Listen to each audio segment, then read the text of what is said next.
episode of Cucumbersome, a podcast about struggling to eat your veggies and other wellness woes. I'm Amanda. And I'm Brendan. In this podcast, we're going to discuss our journey to implement healthy habits, transitioning to a whole food plant-based lifestyle, and hot topics and current events regarding veganism and wellness. We wanted to start this podcast for a couple of reasons. First, we wanted to create a community where we could talk about health and fitness in a lighthearted and fun way. We also wanted to fill a role we saw lacking in the wellness space. So in our adventures on social media and with podcasts and YouTube and things like that, we haven't really seen a lot of people regularly creating content who are in the process of adopting healthy habits or losing weight or anything like that. So we thought it might be interesting to chart our progress and kind of share as transparently as we can about the ups and downs and our progress and things like that.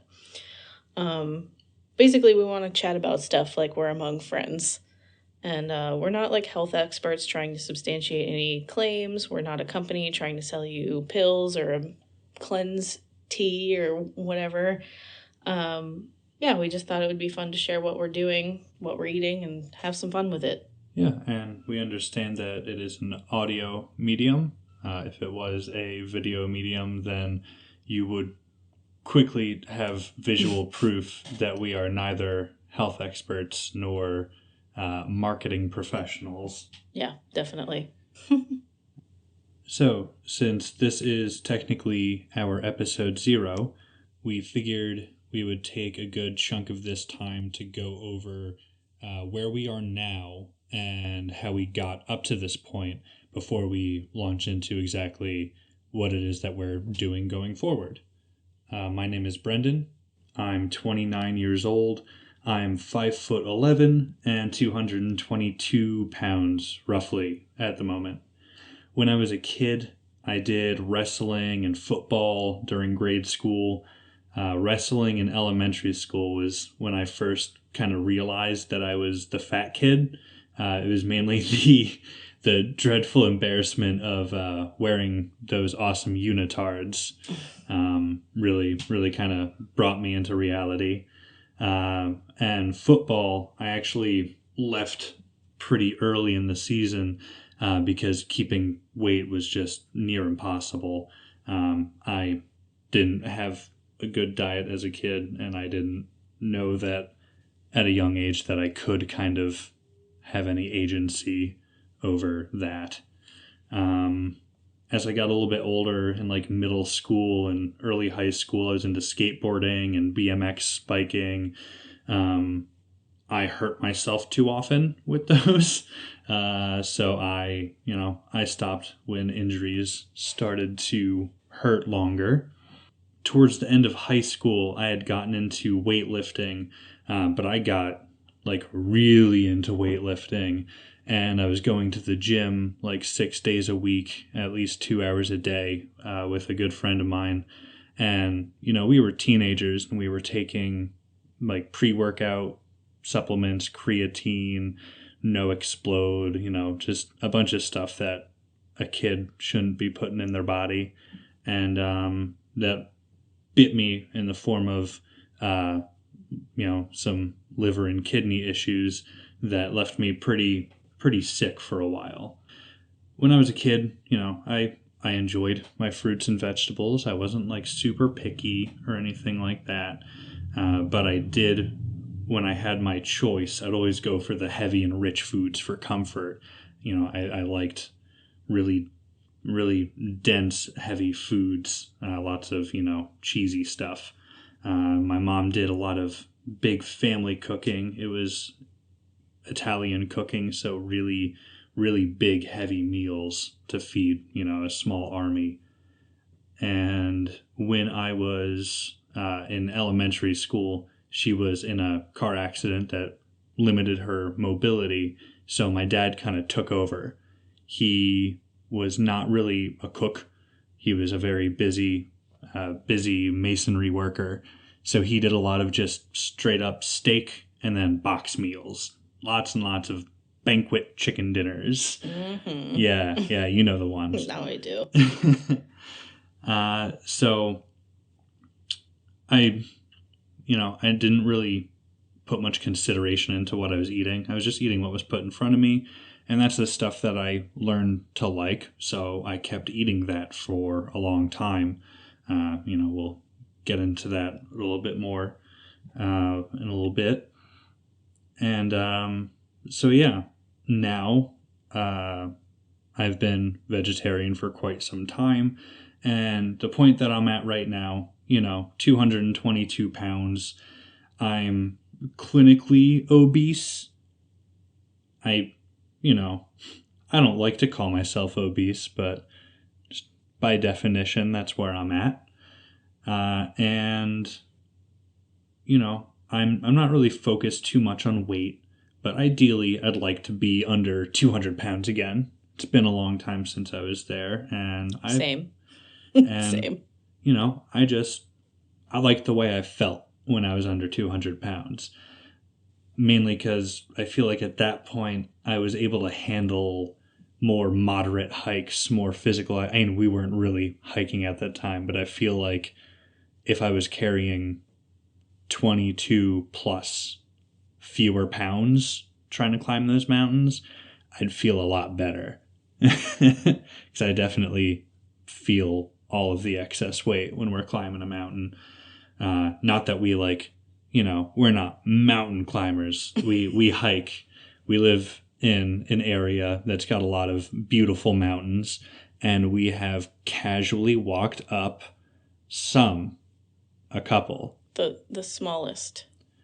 A couple of the smallest. So yeah, I just want to be able to tackle that kind of stuff and be able to focus on the fun of it. Really, feel a little bit more adventure and a little less torture at times. But yeah, I guess to put my goals in a little more definitive in a more definitive way. I want to drop under 200 pounds. I want to be able to run a mile in under 10 minutes, which I have never gone faster than a 10-minute mile, no matter how hard I've tried.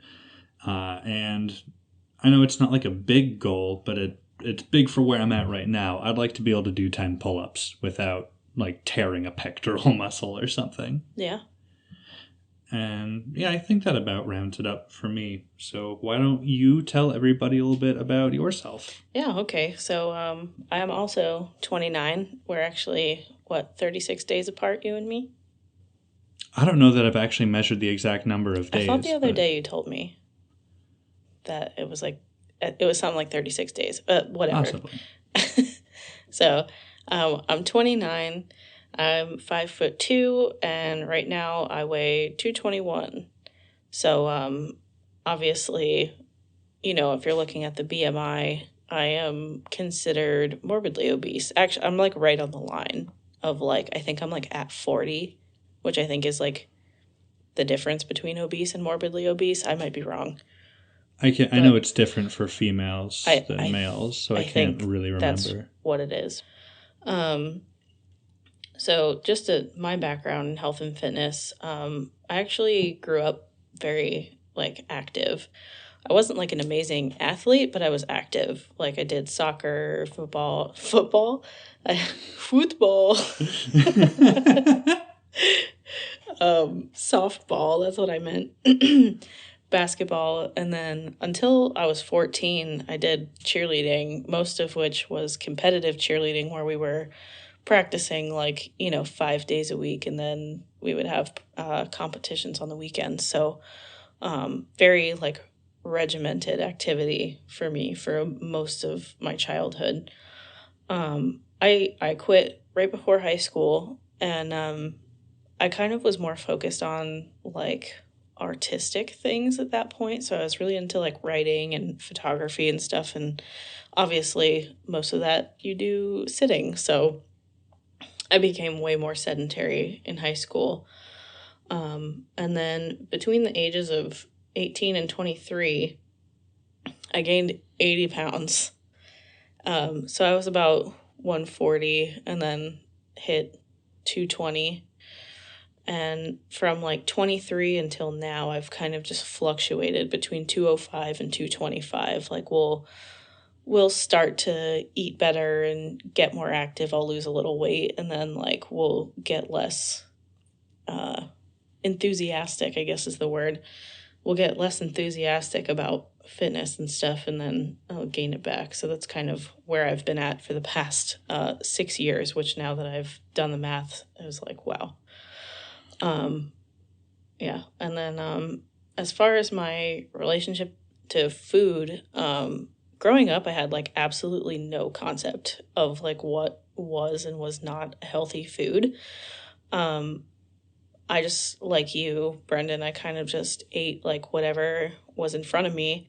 And no one ever really mentioned stuff like, oh, this is healthy, this is not healthy, kind of thing. And that was kind of also compounded by the fact that like my parents literally do not eat vegetables. Like they didn't make us eat vegetables growing up. So I didn't like ever really think about vegetables as like I was that kid that like picks off when you go to like McDonald's and you get like a crispy chicken sandwich or whatever. Like I was picking the lettuce off, so it was just like mayo and chicken. So that's kind of like where I was in terms of like nutritional knowledge. Like I remember this one time in high school, we grew up with this girl, her name was Carly, and I was talking about going on a diet, which I'll get into a little later. And I remember saying something about like I switched to eating bagels for lunch, and she was like, "Bagels are like 5 slices of bread. They're not healthy for you." And I was like, "What?" Which like blew my mind, which I have nothing against bread, but I thought I was doing myself a favor by eating a bagel as opposed to like pizza or whatever I would like eat regularly for lunch. And then kind of moving back a little bit. So for like the first time I was called fat by another kid at school was in 2nd grade. And that was like I started to become kind of neurotic about food. Like I was picky about food, but I didn't know how to eat to like maintain my weight or anything like that. And this was kind of like when I started to become like vocal about being like self-conscious about my body and my size. A lot of like the women in my family would start to be like, oh, you just have to like skip dessert, and like my mom was like a Slim Fast shake drinker kind of thing. Yeah. So like I literally just like had no helpful resources to like understand, which and then like at some point I think I was like it's like 4th, 5th grade, something like that. I had a doctor's appointment, and the doctor told my mom that I was overweight, but literally gave neither her nor I like any definitive resources to like fix it. So just, like, here's a problem. There you go. Yeah. So like I just remember sitting in the car with my mom, like I was devastated. I was like crying my eyes out. And my mom was like, we'll switch from like white to wheat bread. Oh man. And like she was like, we won't buy like Kool-Aid anymore. Those are like the 2 things I remember distinctly. Yeah, so after the first time we had gone like grocery shopping for me being like overweight or whatever, like it never happened again. Like we just went back to normal. No one spoke of it again.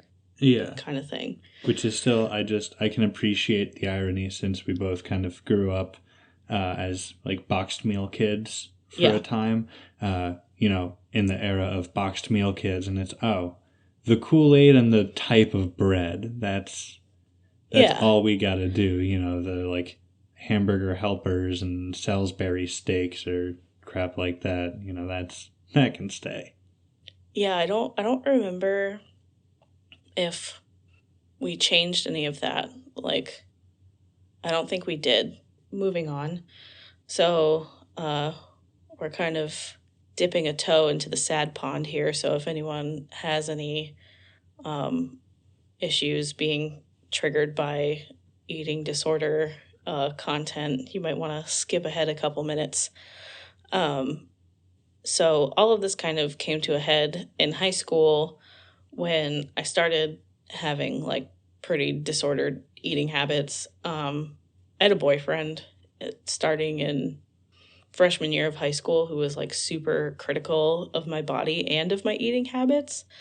So I know I already said how old I am, but this will like really cement it for you. I like turned to Zanga, the pro like Anna, people for like dieting advice, because like, it seems flashy when you're like a kid, like, oh, if you just only eat like 500 calories or whatever, you can look, really skinny and be perfect. And they would like, share pictures and stuff of like, their like inspiration. And I was like, oh, well, if I do this, I can look like that. But like, you never. Wasn't that, I'm sorry to interrupt, wasn't that called like Fitspo? Oh, it was Thinspo originally. Thinspo. They changed it to Fitspo once like they started like denouncing like the pro like eating disorder like blogs. But yeah, so pretty much I was like severely restricting my calories for like many, many days at a time. I would like eat like a Luna bar because they were like the lowest in calories, and then I would have like a giant can of like the low carb like Monster. And that was rough. That was like what I would eat pretty much all day. And then like I would eat like a little bit of dinner, and then that was it. Of course, you can't sustain that. So then it would just kind of be in this like cycle of like I would like binge eat on the weekends or when I went out with my friends or whatever. And then just, when it was convenient for me and nobody was like watching me, I would like restrict my calories.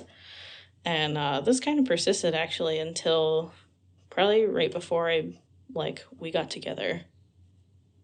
I was starting to kind of come out of it. Like, I guess I think I also, like, battled. I don't think I also battled with depression. I know.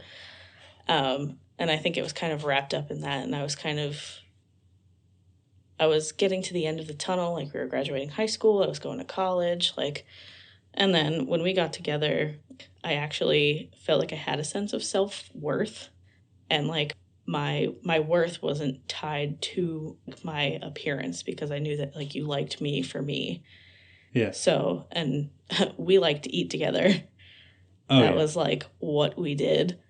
Your mom at the time like loved ordering out, and I was always there with you guys, and we would eat Domino's and Chinese food and Taco Bell, because I was convinced like all of my childhood that I hated Taco Bell. It's the same, actually. My family was always on the train of like, oh no, if you eat Taco Bell, you're going to get sick. Oh, that wasn't even like it. They weren't necessarily wrong. Yeah, no, for me it was we went to the Taco Bell. There's one like right outside of like Disney World in Orlando, and my parents really liked Taco Bell. Like they would always, since I decided at this time I didn't like it, whenever they would like ship me off to my grandparents for the weekend, they'd like load up on Taco Bell. But yeah, I like told my dad, I was like, I don't want anything with tomatoes in it. And he like gave me something, like he ordered something. I think he thought it didn't have tomatoes in it, and it did. And I like lost my mind and then never ate it again. But yeah, so that pretty much wraps up my relationship to food. And then my motivation for getting healthy and losing weight is pretty like general. I don't have like a number on the scale I want to reach or any real like physical, tangible, measurable goals.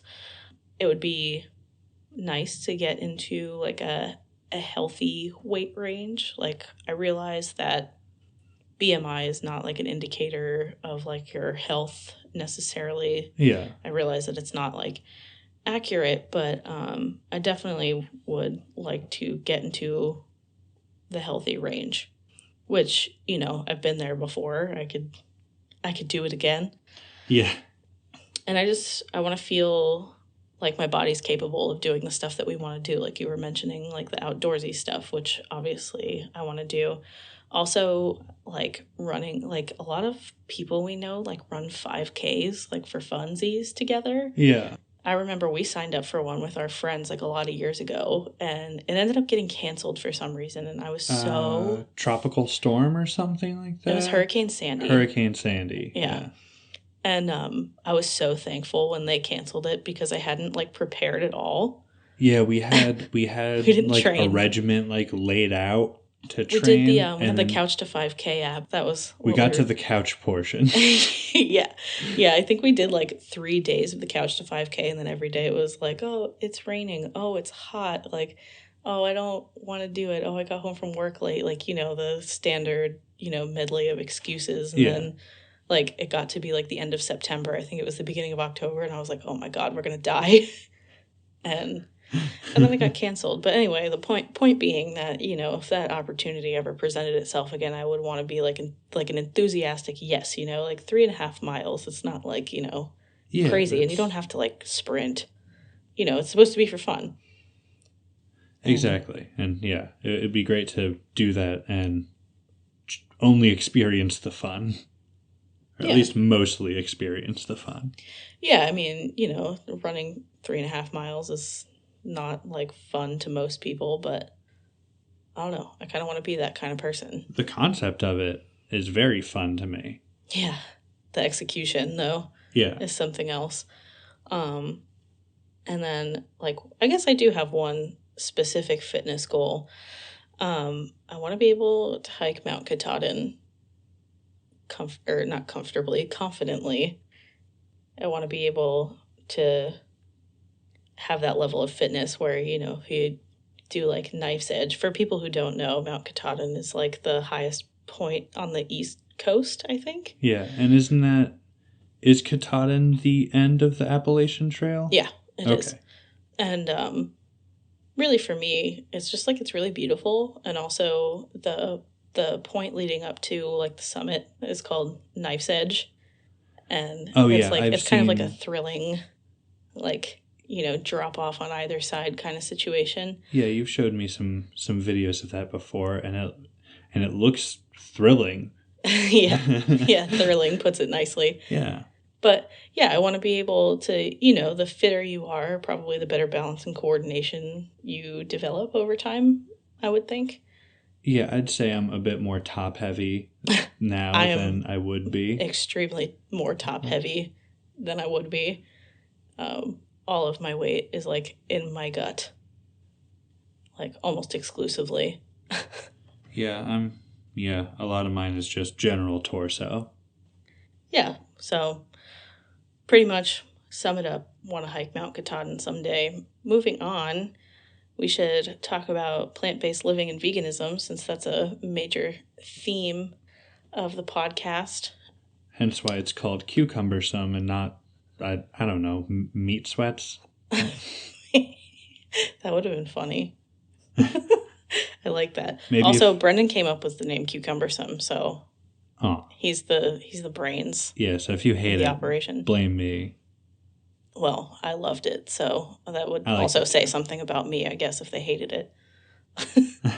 But anyway, so currently we are vegetarian, and we're, I don't want to say transitioning to veganism, because like we've been vegetarians for so long that it's like it's not hard. Like we've gone stints of eating completely vegan before. It's not a transition. Like it's just like I just got to do it. Yeah, kind of thing. It's we've switched to vegan eating several times before, but I guess just not long enough to confidently say that we had been vegan. Like it's and I feel like there's like a, what's the word I'm trying to come up with? There's like a standard you got to uphold, if you want to use like I'm vegan, if you want to tell people you're vegan. Exactly, yeah. And I haven't quite made it that way, which is kind of funny if you think about it, because I've seen a lot of people, like, especially like in the plant-based like weight loss communities like around the internet, they're like, oh, I can eat vegan, but it's hard for me to like do things like not wear leather, or all that stuff is like too like nitpicky for them. Like I've done all that. Like we don't wear leather, like we don't buy like stuff that's tested on animals, like all my makeup's vegan, like everything, like it's literally just like cheese. Yeah, that really is just one thing. I hate saying it out loud. Like I hate hearing that come out of my mouth, because I hear other people say it and I'm like, that's not a good excuse. And then here I am saying that that's why I haven't been vegan all these years is Yeah. cheese. But I guess it's a little more complex than that. Like, we eat predominantly vegan at home. Like, we don't really have, like, our roommate is vegetarian, so there's obviously like dairy and stuff like in the house, but we don't have anything that's like not vegan unless somebody buys it for us, or somebody, like my dad likes to buy us stuff from Costco, and that's where a lot of the like contraband comes in. Yeah. Fortunately, though, we live over 300 miles from our families now, so Fortunately. well, I'm not. That sounded way worse than I intended. I meant in terms of, so it's not. It's not Fortunately often. for our butts. Yeah, it's not often that there are those spoiling trips to Costco. That's Yeah, kind of it's maybe it's like a quarterly thing. Like, it yeah, happens a few times a year. So yeah, it's not like vegetarian food is not like a predominant like staple, like the lacto ovo like vegetarian staples. Like, we don't drink like milk. We don't eat like milk, like dairy based yogurt, or like any of that stuff. yeah. We So just like cheese, and it's not even that we like, because cheese doesn't like me, let me tell you. yeah, It's not even that like I enjoy eating cheese because I know what's going to happen afterwards. It's literally like if we're eating out with friends and I like go into like panic mode and I'm like, oh God, like there's nothing to eat like on this menu. I'm just going to like get a grilled cheese or like mm-hmm. whatever. And I'll go into this a little bit later, but when I'm like on tour with my band, we'd always hit up like Waffle House, and again, Oh yeah, I big mean, eggy breakfasts. go into it. That was the next thing on the list anyway. Was it? Yeah, Yeah. sure was. There we go. So yeah, I'm a musician. I'm in a band that tours from time to time, and that's always been one of the leading up to now, that had been one of the kind of hurdles I was trying to learn how to navigate with trying to be just healthy, let alone actually fully vegan, because it is difficult to find completely vegan options when a lot of the places you're getting food from is like gas stations, fast food places, or occasionally a venue will provide food, but it usually winds up being pizza. Mm-hmm. So, but we are recording this during the pandemic times. It is 2020 after all, and so I haven't been on the road in a while. All of my tours have been canceled, indefinitely until all of this blows over. Who knows when that'll be? So what better time to, get the gears in motion? But yeah, I'm not going to lie. Going on the road has been what stopped attempts of going vegan in the past, where, you and I would be on a great stretch. We'd be like 4 months with like no dairy. Then I go on the road, and after 3 days, I'm eating eggs and hash browns at Waffle House. Yeah. And I think that's a good point to segue into the fact that, like, for us, none of this for us is like an excuse, like, or like a good reason to like these be are vegan. I said that backwards. None of those things are a good reason to like not be vegan. It's like it's an excuse. Like, there are definitely ways that, for me, I could completely be like, if I was more on top of like planning ahead and, making sure I like brought food with me places and stuff, like, because countless people do it. Like, there are lots of vegans now. And also, at this point, like, you can go to a grocery store and get literally anything vegan. Like, there is just literally no excuse. And so that's also part of like the impetus behind this, is that like, it's time. Like we're ready to kind of like align our actions with our values, while also trying to get healthy. Because like a lot of the stuff we were eating, like when we eat out with friends or family or whatever, like it's not healthy. Like we'd be eating omelets or grilled cheese or mac and cheese, or it's not anything that like could even be in any realm considered like a health food. So it's just kind of part of the process of getting rid of like those foods that we like hold on to. Yeah. And I think we've also, we've naturally kind of come to a point now where the urge to even eat the unhealthy foods has kind of diminished, because we've had enough stints that lasted long enough each time of eating healthy that like we can acknowledge the difference in how we feel. Oh yeah. And every time like we go through like a week or whatever, like for instance, like the past like 10 days or so, it was your birthday. We like hung out with a bunch of friends, like we had our anniversary. There was a lot of... And we should clarify, given that these are pandemic times, our definition of a lot of friends is literally like my friends. Band. Yeah. Well, yeah, it was my bandmates.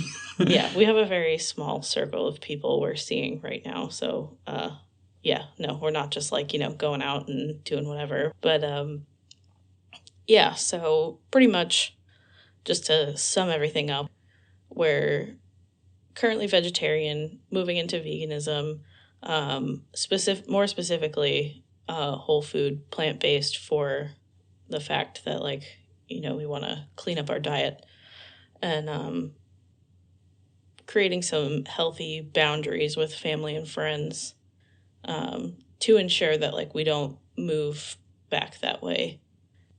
And I guess that'll bring us to our overall plan for getting healthy, which I think we might have, spilled the beans at this point.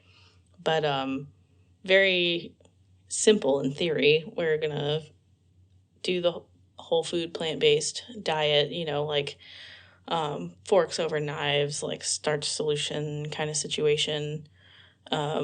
I've dabbled in these before, and I know that like I can get good results while also like not having to like count calories or feel deprived or anything like that. And I know that I'm getting like a balanced diet with all the nutrients I need and stuff like that. And not I.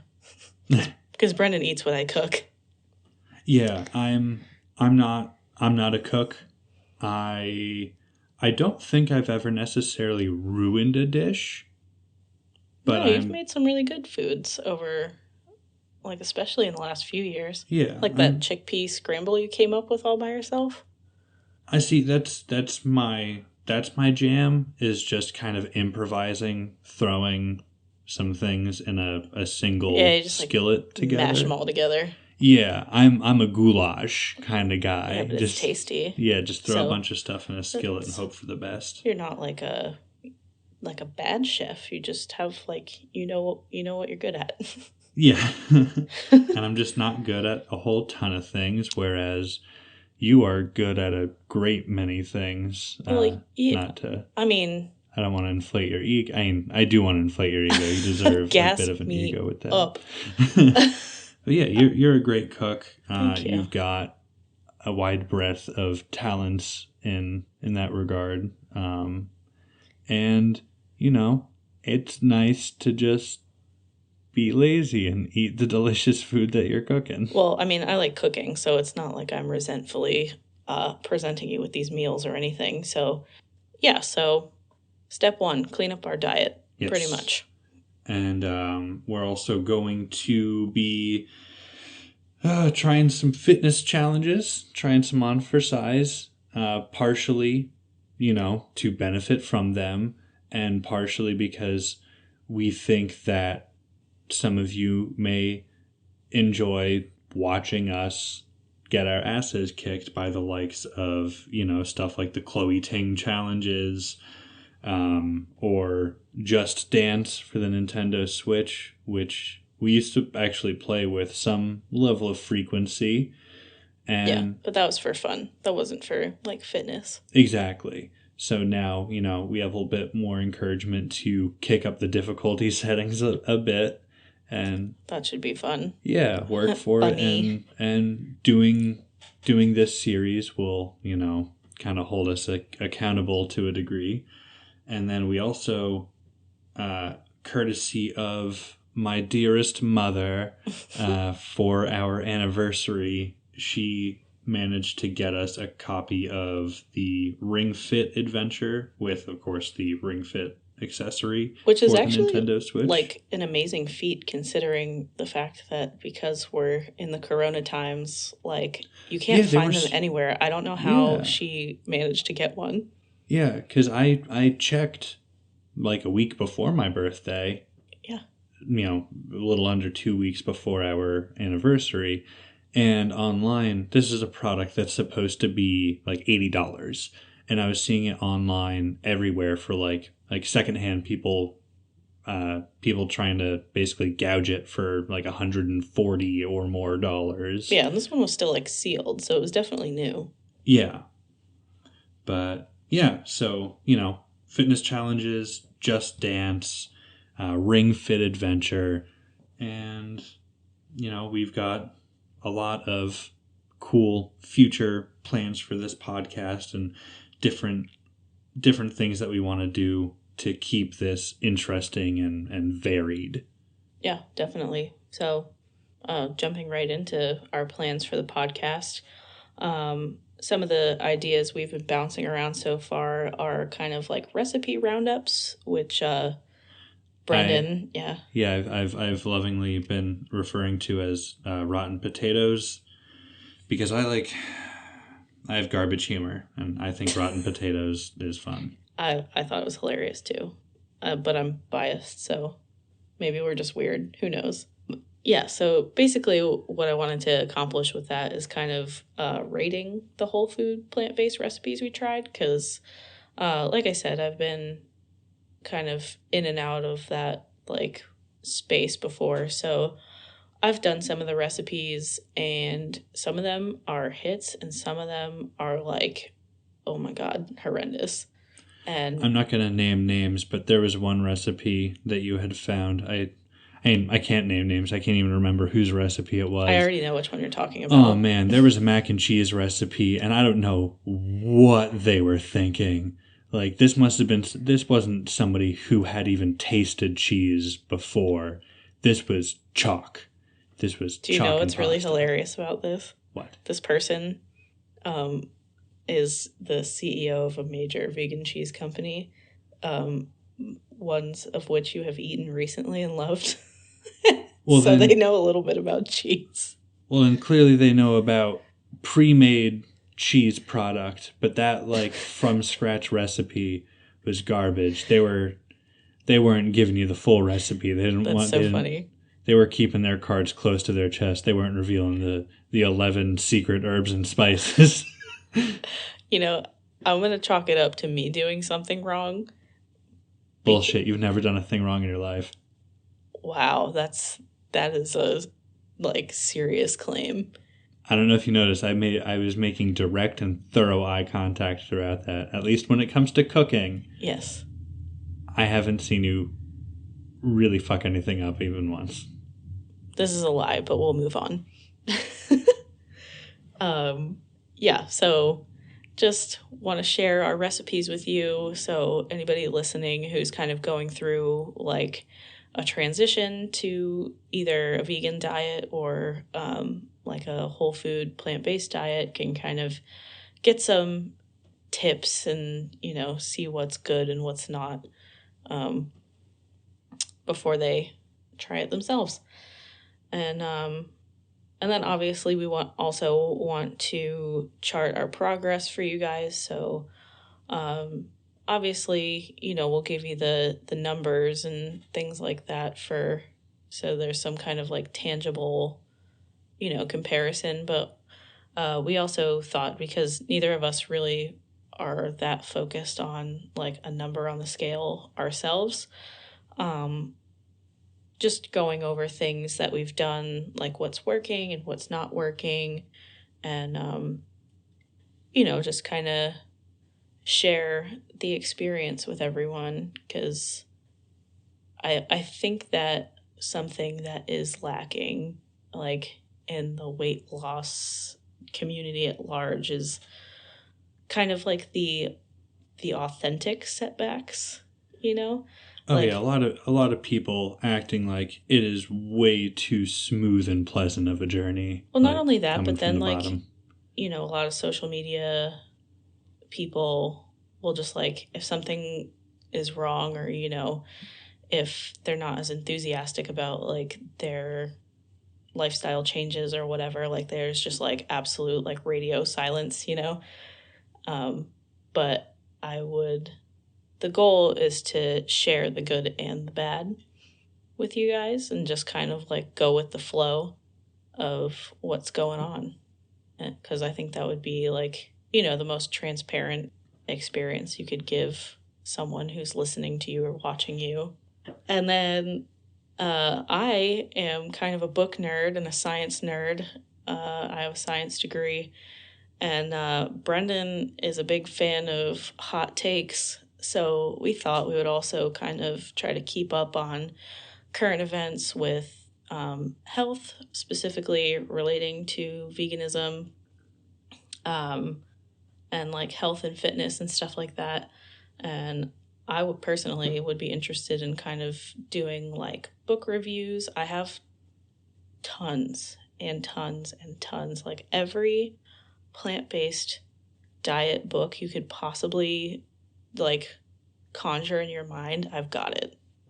And I want to tell you about them. I want to give you the spark notes.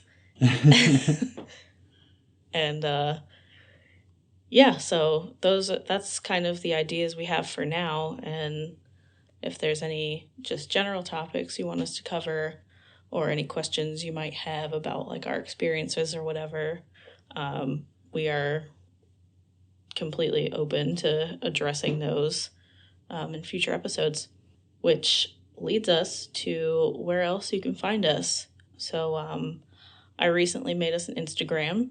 It's a Cucumbersome podcast, and my thoughts on this is that like we'll share some photos and stuff to accompany each episode.